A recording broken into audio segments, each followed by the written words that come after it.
नमस्ते। एक बार फिर से आप सभी का स्वागत है। आज के सेशन में मैं एक बार फिर से आपको बताऊंगा कि किस प्रकार आप अपने हृदय और मस्तिष्क को स्वस्थ रख सकते हैं ताकि आप मस्तिष्क और हृदयाघात से बच सकें। तो पहले के वीडियो में मैंने आपको बताया था कि कौन सा 5 योग आसन का अभ्यास आप सभी लोग कर सकते हैं जो आप खड़े होकर करते हैं, स्ट्रेचिंग का अभ्यास और पाँव के लिए, पाँव को मजबूत करने के लिए। तो आज मैं आपको प्राणायाम का अभ्यास बताऊंगा। और जैसा कि मैंने पहले ही बताया कि जब आप योग का अभ्यास करते हैं उचित रूप से, नियमित रूप से, आसन और प्राणायाम दोनों का अभ्यास, तो आप अपने शरीर और मन के प्रति सजग होते हैं। और अगर आप के शरीर में कोई भी अनियमितता उत्पन्न होती है या चेंज होने लगता है या कुछ समस्या आने लगती है तो आपको पता चल जाता है तुरंत। तो आप फिर डॉक्टर के पास जाएंगे और ठीक तरह से चेकअप करवाएंगे। तो आज का जो अभ्यास है वो प्राणायाम का अभ्यास मैं आपको बताऊंगा। लेकिन अगर प्राणायाम के पहले आप थोड़ा फिज़िकल मूवमेंट्स भी कर लें तो वो ज़्यादा अच्छा होगा। जैसे पिछले की वीडियो मैंने आपको बताया था, वो उस 5 खड़े होकर अभ्यास करने के बाद भी आप थोड़ा सा 2-3 मिनट शवासन में लेट के श्वास के प्रति ख्याल रखें और रिलैक्स हो जाने के ऊपर आप प्राणायाम का अभ्यास कर सकते हैं। लेकिन आज एक और जो ग्रुप है वो बहुत ही अच्छा अभ्यास है हृदय की स्वास्थ्य के लिए। एक तो है कि आप प्रिवेंट कर सकते हैं, बचाव कर सकते हैं और सजग रह सकते हैं अगर आपको कोई समस्या ना हो।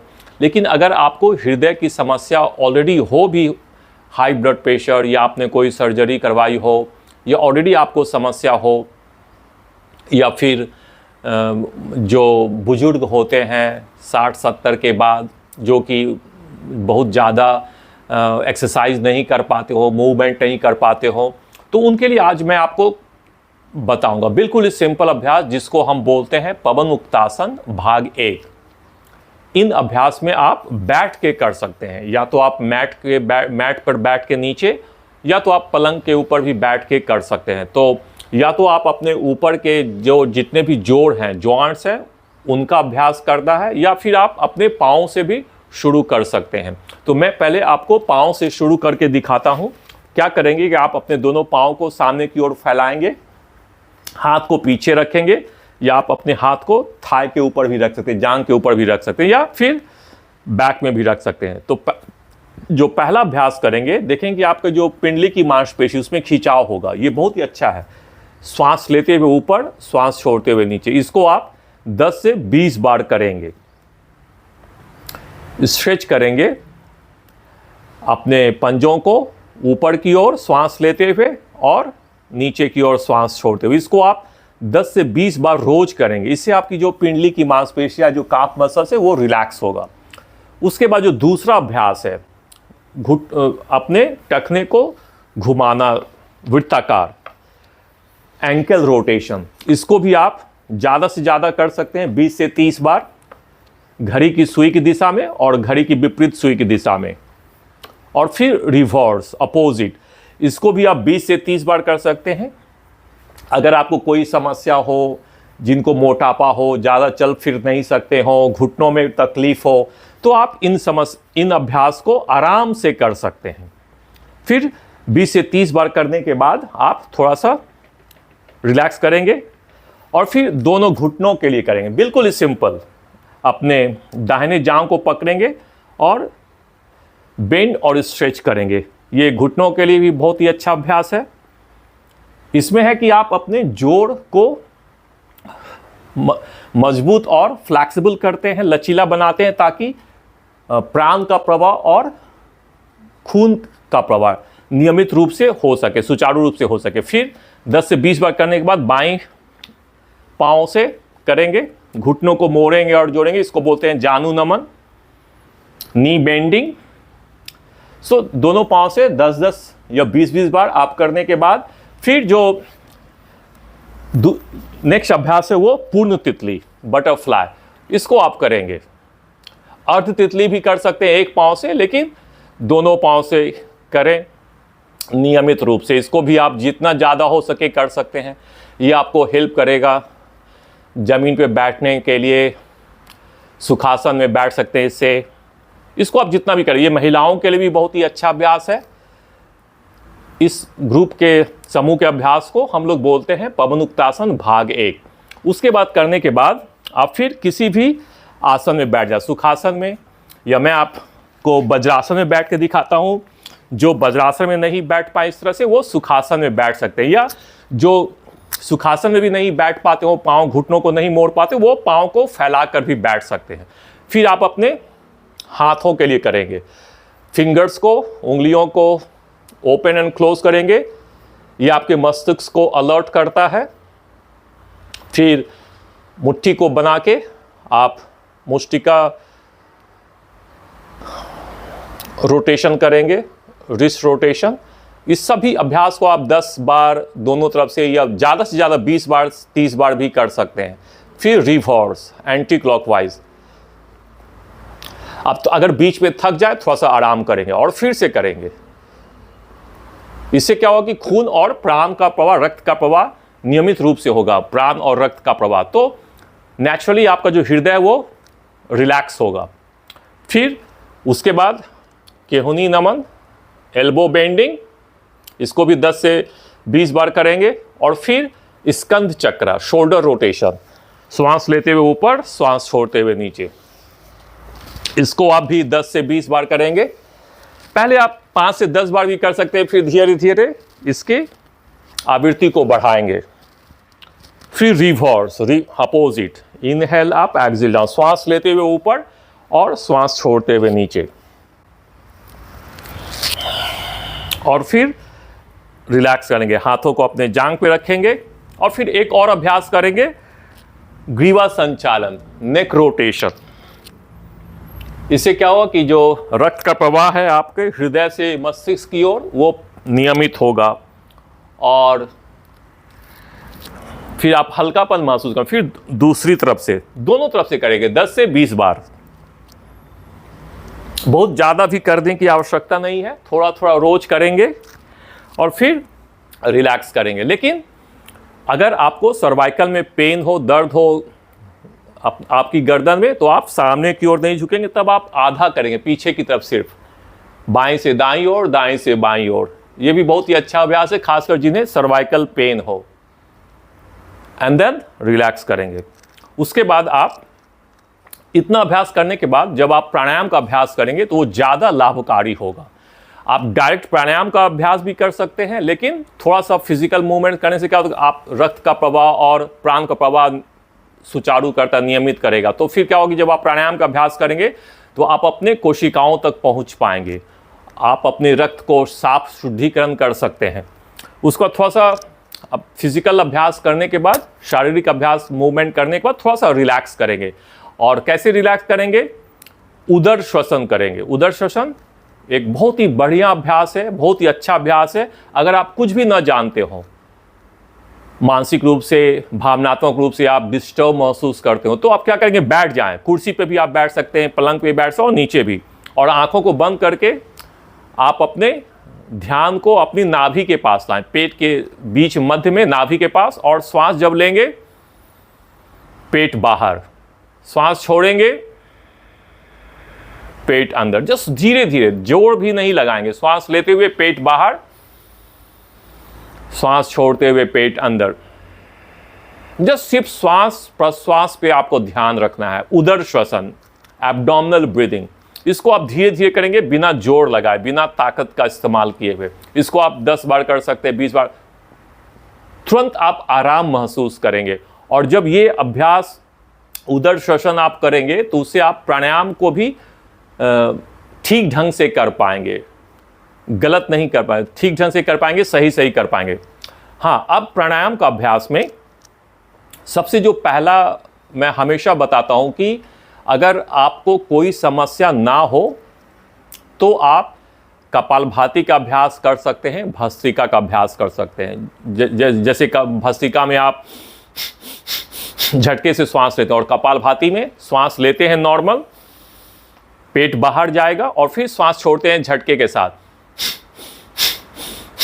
ये जो भस्त्रिका और कपालभाति का अभ्यास है, अगर आपको समस्या ना हो तब आप करेंगे, लेकिन अगर आपको ऑलरेडी हृदय में समस्या हो, हाई ब्लड प्रेशर हो, तो आप कतई ये अभ्यास ना करें, क्योंकि बहुत लोग मिसअंडरस्टैंड करते हैं असमंजस में रहने के कारण, ठीक से जानकारी नहीं रहने के कारण, जानकारी में अभाव के कारण।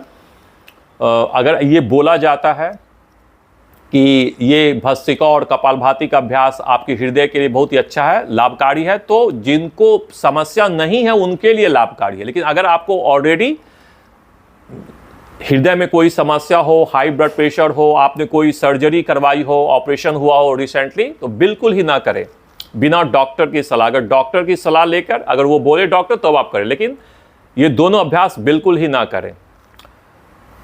तो फिर क्या करेंगे? तो दूसरा जो अभ्यास, क्योंकि जब भस्त्रिका और कपालभाति करते हैं तो उससे जो उसका जो तात्कालिक प्रभाव तो आपके शरीर के मेटाबॉलिज्म को बढ़ा देता है। हार्ट रेट बढ़ जाएगा, आपका पल्स रेट बढ़ जाएगा, रक्त का प्रवाह बढ़ जाएगा, तो उससे आपको हानि हो सकती है, पैरालिसिस भी बढ़ सकता है, मस्तिष्क में समस्या हो सकती है। इसलिए बिल्कुल ही ना करें बिना जानकारी के अभाव, बिना सोचे समझे। उसके बाद जो सबसे अच्छा नियमित अभ्यास है, सिंपल अभ्यास मैं आपको बताऊंगा। 2 अभ्यास आप कर सकते हैं, शीतली और शीतकारी। शीतली में आप अपनी जीवा को बाहर करते हैं और मोड़ते हैं उसको, और फिर श्वास अपनी जीवा से अंदर की ओर खींचते हैं, फिर मुंह बंद करके नाक से श्वास छोड़ते हैं।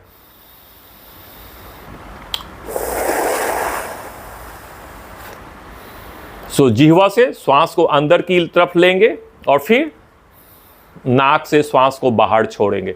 इसको आप 10 से 20 बार करेंगे। ये आपके मेटाबॉलिज्म को कम करता है, हाई ब्लड प्रेशर को कम करता है, शरीर की गर्मी को कम करता, तापमान को कम करता है। फिर दूसरा अभ्यास, जो टंग को फोल्ड नहीं कर पाएंगे, मोड़ नहीं पाते ऊपर की तरफ, तो वो अपनी दांतों से कर, इसको बोलते हैं शीतली। दांत से खींचेंगे और फिर नाक से छोड़ेंगे। इनहेल, दांत से श्वास लेंगे अंदर और नाक से छोड़ेंगे। तो ये 2 अभ्यास कर सकते हैं जिनको ऑलरेडी समस्या हो, या वैसे भी अगर आपको कोई समस्या ना भी हो, खासकर गर्मी के समय में, या आप जॉगिंग करते हैं, बहुत ही गर्मी महसूस होता है, शरीर की तापमान बढ़ते, पसीना बहुत आ रहा हो, तो आप ये दोनों अभ्यास कहीं भी कर सकते हैं, कभी भी कर सकते हैं। सिर्फ ख्याल रखें कि आसपास के वातावरण में गंदगी ना हो ना। जो सबसे अच्छा अभ्यास है वो है नाड़ी शोधन का अभ्यास।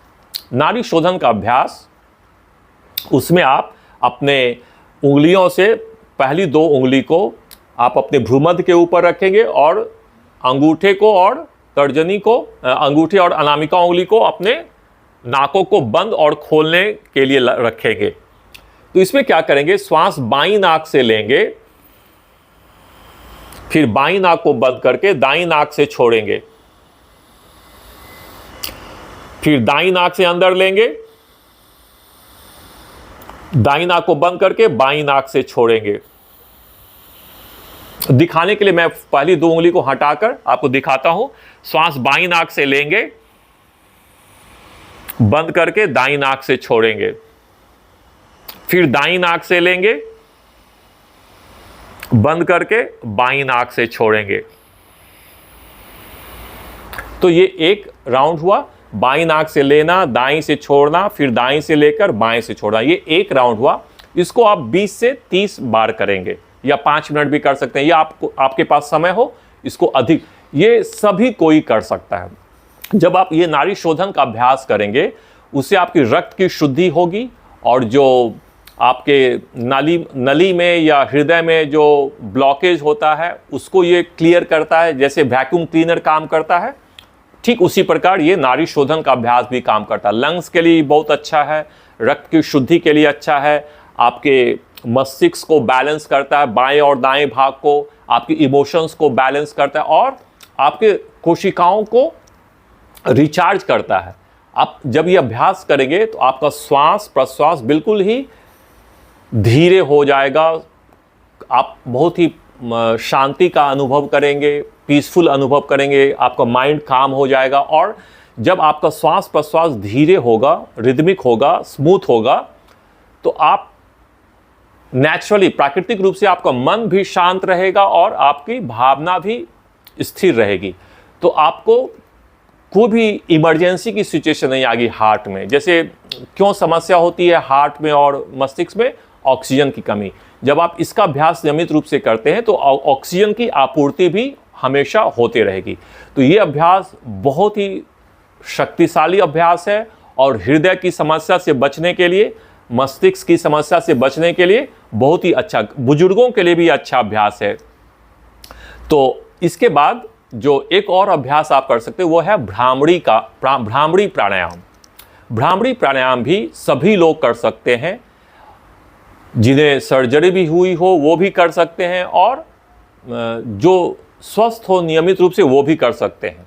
तो इसमें क्या करेंगे आप?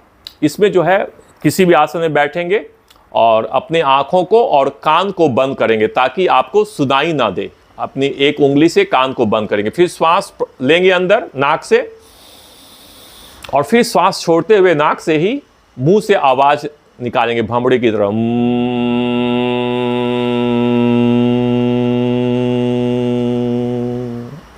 फिर श्वास लेंगे, श्वास छोड़ते हुए मुंह से आवाज।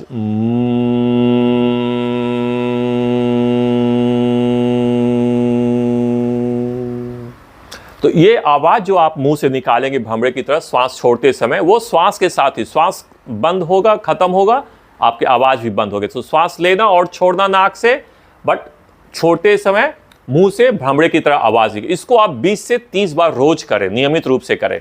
और अगर सुबह में बहुत ही अच्छा है नाड़ी शोधन, उसके बाद भ्रामरी का अभ्यास। लेकिन अगर जिन्हें अनिद्रा की समस्या हो, जिन्हें बहुत ही तनाव हो, वो रात में सोने के पहले भी भ्रामरी का अभ्यास कम से कम 20 से 30 बार कर सके ताकि अच्छी निद्रा आपको प्राप्त हो सके। तो ये तो बहुत ही सिंपल अभ्यास मैंने आपको बताया। हर एक जॉइंट्स का मूवमेंट थोड़ा सा, पवनुक्तासन भाग 1 और उसके साथ उदर श्वसन, नाड़ी शीतली और शीतकारी, नाड़ी शोधन और भ्रामरी का अभ्यास। अगर आप कुछ दूसरा अभ्यास नहीं भी करना चाहें, ये अभ्यास करके आप अपने हृदय के प्रति, मस्तिष्क के प्रति सचेत रहेंगे और कोई भी समस्या आने से पहले आपको पता चलेगा। तो आप डॉक्टर के पास जाएं, चेकअप करवाएं और फिर अगर कोई समस्या हो तो उसके लिए उसका नियमित रूप से इलाज करें। तो आज के लिए बस इतना ही। अगर आपको कोई प्रश्न हो, आप कुछ जानना चाहते हो, आप अंगवानी के चैनल पे आप प्रश्न को भेजें। मैं कोशिश करूंगा आप सभी को उसका जवाब दे सकूं और ताकि आप सभी लोग लाभ उठा पाएं। फिर से अगले वीडियो में मैं आप कुछ नई जानकारियों के साथ आऊँगा। तब तक के लिए नमस्कार। और अगर आपको अच्छा लगा तो एक बार और आपको मैं कहना चाहूँगा कि आप इसको प्लीज़ सब्सक्राइब और शेयर करते रहें ताकि हमारा भी मनोबल और सपोर्ट बना रहे।